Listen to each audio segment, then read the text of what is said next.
Imagine knights in shining armor, charging fiercely into battle, not on the silver screen, but right here in Australia's National Jousting Championship. This thrilling spectacle is far more than just a medieval reenactment. It's a vibrant, evolving sport with deep roots and passionate competitors. Back in 2018, Renae Marisma attended a medieval show at Kryal Castle, a meticulously crafted fortress and theme park near Ballarat in central Victoria. What started as a casual visit turned into a life-changing moment. She walked away not only with a phone number and a job offer, but also the beginning of an extraordinary love story. "I literally found a knight in shining armor," Renae recalls fondly, referring to her now husband, Cliff, whom she met during a jousting demonstration. Cliff, ever the pragmatist, jokes, "I think she figured it's just cheaper to fall in love and marry me than to keep paying me for lessons." Their story is a charming blend of romance and the unique world of jousting. Fast forward 5 years, and Renae had risen to become Australia's jousting champion. Her trusted quarter horse, Goldie, affectionately dubbed the horse that Barbie would ride, was a crowd favorite, especially among children who cheered enthusiastically. But just 2 days before she was set to defend her title at the 2025 championship, Goldie was unexpectedly withdrawn from the competition, mounted instead on a borrowed horse named Paco. Renae watched as Phillip Leitch, her employer at Kryal Castle, reclaimed the championship title at the very venue where her own journey began. Now, here's where it gets controversial. Jousting in Australia is nothing like the Hollywood version. The real sport is incredibly brief. Each pass lasts only about 4 seconds. Riders charge at each other at full gallop, aiming their wooden lances at shields strapped to their opponent's chest. Upon impact, the lances shatter spectacularly, with balsa wood tips exploding into splinters. Scoring is precise. 3 points for a complete shatter, 2 for a clean break, and 1 for solid contact. "It's not as dangerous as it looks," says Leitch, who has dedicated 16 years to mastering the sport.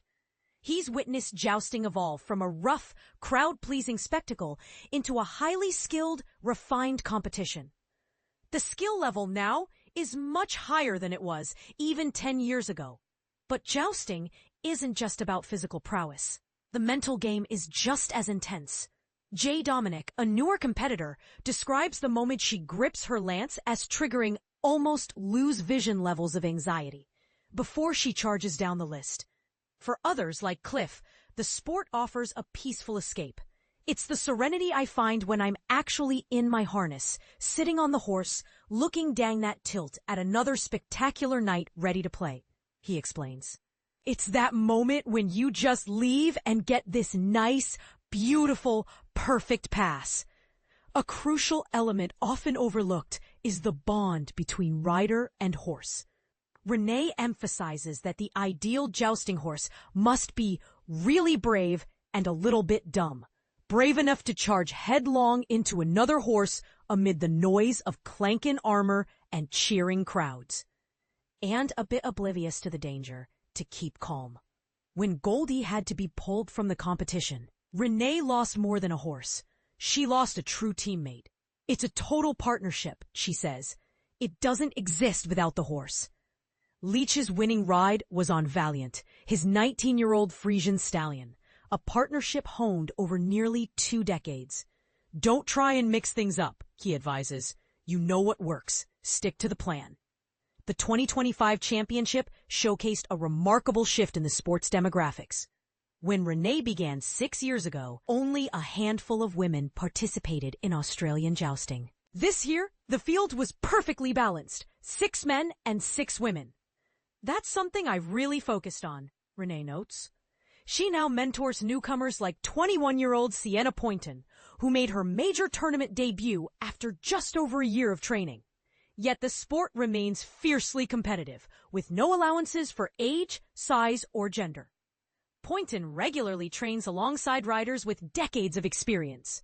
The tournament is overseen by a marshal, Mika Leitch, Phillip's daughter, who judges the competition based on criteria like good horsemanship, good lance control, and hitting the target. Competitors come to jousting from diverse backgrounds.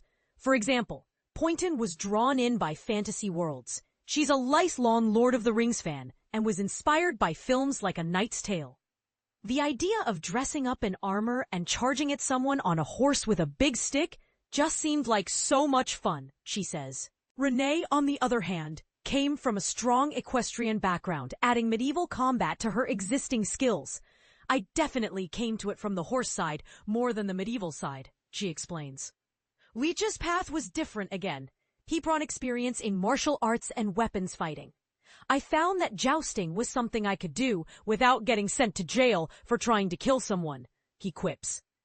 This mix of backgrounds, fantasy enthusiasts, seasoned horse riders, and martial artists all converge in the same thrilling moment. Two riders hurtling toward each other at combined speeds of up to 60 kilometers per hour. The armor worn by competitors varies widely in style, era, and cost. Poynton's gear, purchased with birthday money, cost less than $1,000 and consists of off-the-shelf pieces. Renae's 15th century German Gothic armor, by contrast, was a significant investment of about $40,000, roughly the price of a nice car.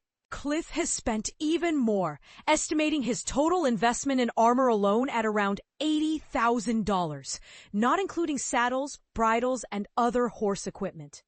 This financial commitment isn't just about aesthetics. It's about safety. I have absolute faith in my armor that I will not be injured in any way, Renae says confidently. This assurance is evident, while newer jousters might flinch as Lance's approach. Experienced riders clad in quality armor remain steady and unflinching. The sport's growing popularity is clear at Kryal Castle. Aaron Albrecht and Brendan Gray flew all the way from Perth to attend Albrecht's 40th birthday celebration after discovering the championship through a Google search. Both have martial arts backgrounds, but had never witnessed jousting live before. I didn't care about jousting until I came here, Brendan admits. Now I have a stick with a bunch of signatures on it because we're fangirling. If you love martial arts, you will love jousting, he adds. You just have to understand what's going on. The future of jousting is embodied by young enthusiasts like sisters Lucy, 19, and Lana, 17, Tyrell, who serve as squires and line marshals. They first encountered jousting as children visiting Kryal Castle, and now train under Renae's guidance. They've even purchased a foal with hopes of competing in the future. If you had an angry day, you can take it out on the shield, Lucy says with a smile. The sisters joke about settling sibling disputes through jousting. Whoever wins the joust wins the argument. Leitch's reflections after his recent victory highlight how much the sport has matured. The level of jousting and strategy is increasing year on year, he says, still clad in his 36 kilograms of custom armor. This is becoming more competitive. The championship was decided by just a few points separating the top riders, underscoring the sport's rising skill level. Looking ahead, Leitch plans to establish a local jousting association to simplify insurance processes and make events more accessible. He's also open to the idea of other Australian states hosting future national championships, aiming to create a fair and inclusive environment for all competitors. This medieval sport, which attracts fans of fantasy, horsemanship, and martial arts alike, is steadily building a modern infrastructure. It's transforming from castle entertainment into a legitimate competitive sport, while still preserving the chivalric spirit that makes jousting so captivating. So what do you think? Is jousting a thrilling revival of ancient tradition, or just a niche hobby for enthusiasts?